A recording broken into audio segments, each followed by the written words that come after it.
It's happened again, hadn't it?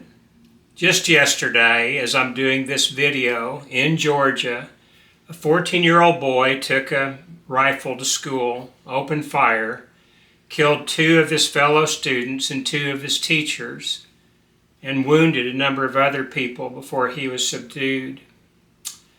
Now everyone is trying to figure out what to do about it. The solutions that people are coming up with are everything from banning weapons altogether to banning certain types of weapons to having greater security, bigger regulations, and more power in the hands of those who are the authorities. And on the other side, maybe just arming everybody so they can be protected. But none of these are the answer, are they? I think what we're finding in our modern times is a parallel to what was going on that we read about in Genesis chapter 6. One of the most famous historical events occurred when God caused the world to be flooded. And he killed everybody in the world except for just 6 people, or 8 people. Noah, his wife, his 3 sons, and their wives. Why did he do that? Well, in Genesis chapter 6, verse 5, it says, "The Lord saw how great the wickedness on earth had become," and listen to this, "that every inclination of the heart was only evil all the time." And then it said that it grieved God that he had made man because of this. Well, just think of the depth of depravity that you have to get to when every inclination of everyone's heart is only evil all the time.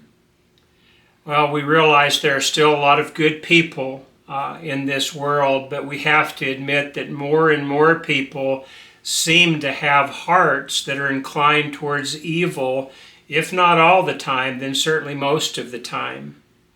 And what do we do about that? Do we give those who desire power, who are in positions of power, more power? Do we allow them to be the only ones to have the weapons? We allow them to have more regulatory authority? Do we allow them to protect us in whatever way seems best to them? You see, the problem with that solution is part of those people very well could fall into this category of those whose every inclination of the heart was only evil all the time. And to give evil people even more power and even more authority is not a solution that anyone can live with. So what do we do? I love reading the Sermon on the Mount and all the different things that Jesus brought into it.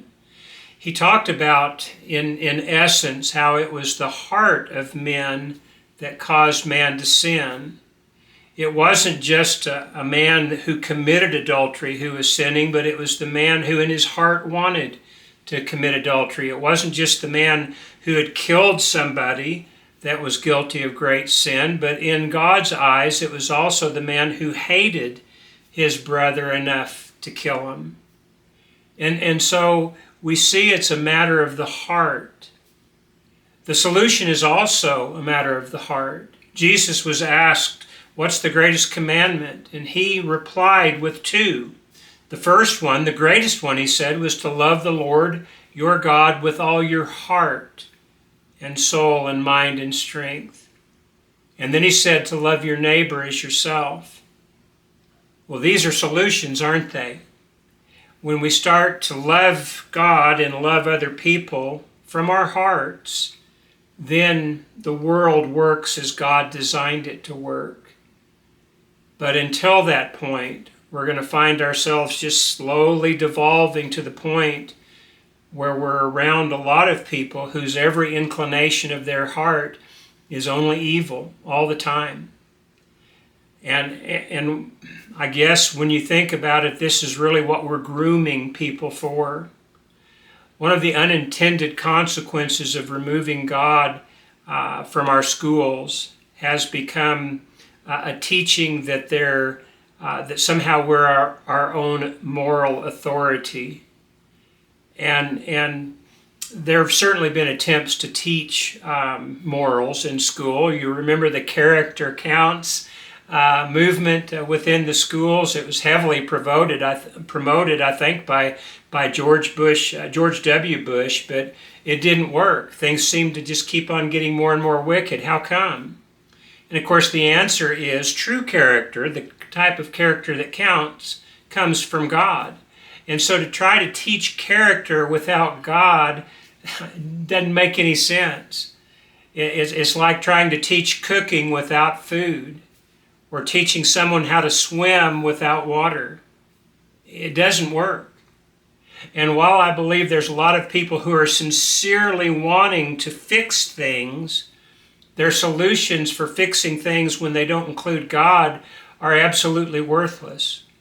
And they cause a lot of difficulty in the long run. Mentioned a lot in the last few months about the time when America decided that God didn't belong in the public square, whether in our schools or within our various institutions. He was just not to be tolerated. And so the Supreme Court, which for over 100 years had upheld the right to be able to talk about God, to be able to teach His Word, to be able to freely talk about it, was slowly restricted to the point where he was literally kicked out of our schools probably about 1962 and 1963. And so now our schools don't teach about God. They don't teach the Bible. And of course, this is parents' duty anyway. It's not our school's fault when this is the rules that they have to deal with. But I believe there is a lot of fault and blame that can be shared with those who permitted this to happen. The Supreme Court, who intentionally made rulings that they knew were not consistent with the Constitution, but were consistent with those who had put them in positions of power, or were consistent with their own ideology that allowed different people who wanted to manipulate things to put these judges into power. When all this happened, it started to strangle righteousness in our nation. And we have what we see today. We have 14-year-olds taking guns to school and shooting people. It's not that there was no violence prior to that time, but there was nothing on the scale that we have today. And they certainly had guns back then. They had guns readily available. I can remember when I went to high school, it was not unusual at all to see someone pull up to the school parking lot in a pickup that had a gun rack on it, and they'd have weapons on that gun rack, and there just didn't seem to be much of a problem. It hadn't been too long since God had been removed from the school, and so we didn't have so much of this wicked intent of the heart that we see today.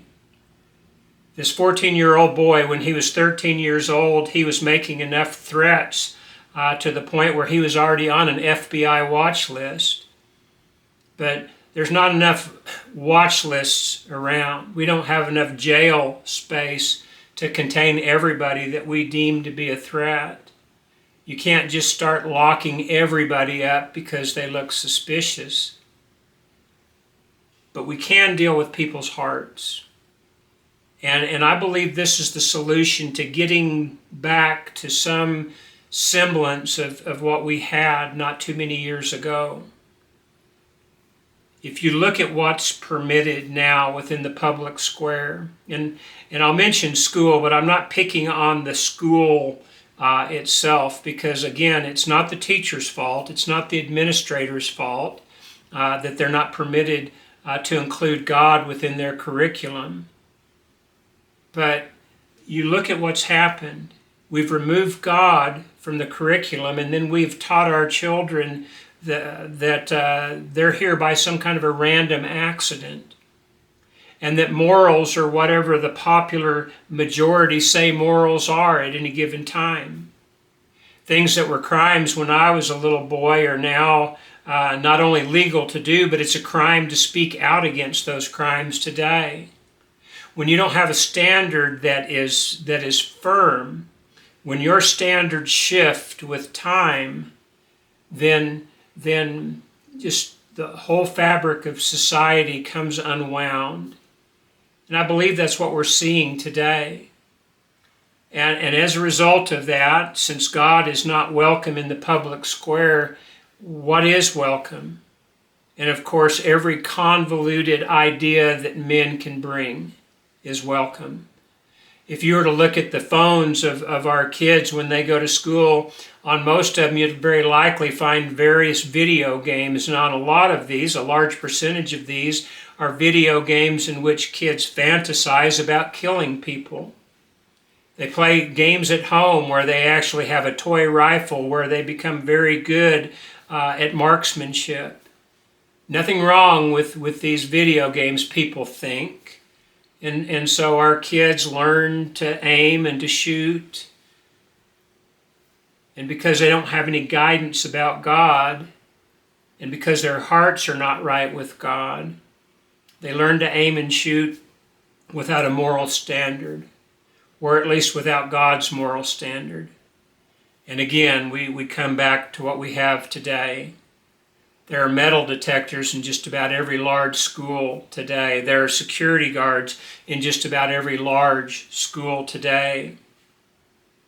In these schools, they teach our kids that in many of these schools, not the one my kids went to, and not the one that's in the community I live in, it's still, I believe, a very righteously motivated group of teachers and administrators, but they're the exception, not the rule. And so in so many of our schools, our kids are taught that sexual immorality is right, that there is no difference that can be determined between a man and a woman. So if you decide you want to be one thing one day and one thing the next, go right ahead.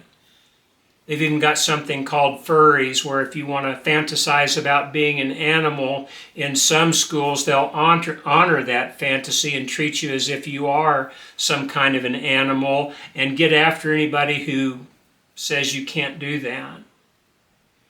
We've lost our minds.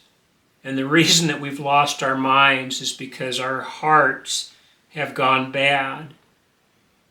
At the time that God viewed the world in Genesis 6, when he realized that every inclination of the heart was only evil all the time, he brought perhaps the greatest calamity on the face of the world that's ever been seen. What do you think will happen if we continue down this path? We look overseas and we see governments who have taken away the citizens' right to carry arms, but that hasn't seemed to help them any. The only thing it's done is it's allowed their government to be able to restrict free speech. Our own government is doing something very similar. Just this morning in the news were a number of people whose social media accounts, big video or big YouTube channels and podcasts were shut down because they were bringing what the government called fake news. What was happening was they were bringing a certain type of news that was contrary to what the government stood for right now, to where the government was wanting to lead the people, and so they shut these people down. What happens when you start having these types of situations? I believe it's from this root right here. I believe that very often that the people who are attracted to power, if their hearts are not guided by God, then they're just guided by their own selfish motivations towards power, towards wealth, towards just total control. And so we have what we have today, and what concerns me is so many of these people now are saying, we will do something about the problem. We'll make sure that there's no violence, but what will they do? When sociopaths and psychopaths in positions of power, and not all of our people in positions of power by any stretch of the imagination fall into those categories, but there are a number. And when these types of people are given unlimited control and unlimited authority, what we eventually see is complete corruption. What is it that the old saying, power corrupts and absolute power corrupts absolutely? Well, we're starting to see that. What will happen when these are the only people who have weapons? What will happen when these are the only people who can regulate us and force us into doing things that maybe we don't want to do?